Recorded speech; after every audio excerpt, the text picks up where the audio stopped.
Hello friend, কেমন আছো তোমরা সবাই? আশা করি তোমরা সবাই খুব ভালো আছো, আর আমিও খুব ভালো আছি।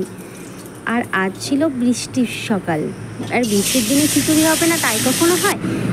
আর আজ করেছিলাম গোবিন্দভোগ চালের খিচুড়ি, বেশ অনেক সবজি দিয়ে একটা খিচুড়িটা আমার হয়ে গেছে। তার সঙ্গে একটুখানি মাছ ভাজা, আর ছিল একটুখানি পেঁয়াজি এবং ডিমও ভেজেছিলাম, সঙ্গে ছিল পাঁপড়ও।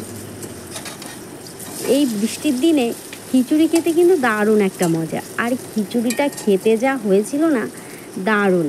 আমার হাজব্যান্ড তো বললো তোমার হাতের রান্না অসাধারণ। তোমাদের যদি একবার তখন ওর মুখটা দেখাতে পারতাম তাহলে বুঝতে পারতে ওর কতটা না ভালো লেগেছে। সত্যিই দারুণ হয়েছিল খিচুড়িটা, এটা বলার না। আর এই বৃষ্টির দিনে কার কার খিচুড়ি খেতে ভালো লাগে সেটা অবশ্যই কমেন্ট করে জানিও। আর কার কার এরকম থালা সাজিয়ে পরিবেশন করাটা দেখতে ভালো লাগছে, আর এটা দেখে কার কার খেতে ইচ্ছা করছে সেটাও কমেন্ট করে জানাতে ভুলবে না। By friend.